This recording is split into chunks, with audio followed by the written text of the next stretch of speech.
या सोसायटीमध्ये 2015 ते 2020 या कालावधीमध्ये ही समिती कार्यरत होती. ही समिती गेल्यानंतर जी नवीन समिती आली त्या नवीन समितीच्या अध्यक्षांनी 14/12/2022 रोजी उपनिबंधक पुणे शहर 5 यांच्याकडे तक्रार दाखल केली. संस्थेच्या एकंदर कामकाजामध्ये अपहार आणि अनियमितता झाल्याचं त्यांच्या निदर्शनास आलं होतं आणि मग या तक्रारीच्या चौकशीसाठी उपनिबंधकांनी 2015 ते 2020 या कालावधीचं फेर लेखापरीक्षण करण्याचे आदेश दिले आणि हे फेर लेखापरीक्षण सरकारी शासकीय लेखापरीक्षक राजेश भुजबळ यांनी काम पाहिलं.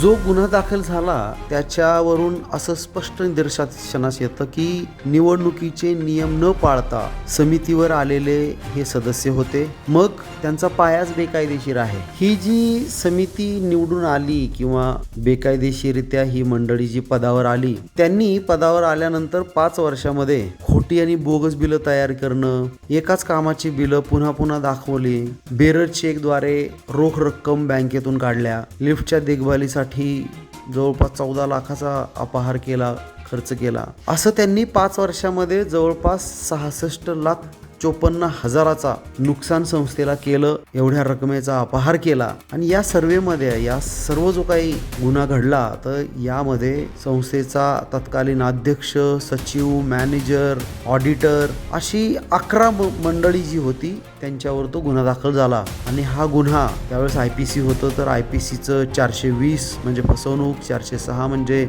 विश्वासघात, 467 468 म्हणजे बनावट कागदपत्र तयार करणं, 471 म्हणजे खोटं कागदपत्र वापरणं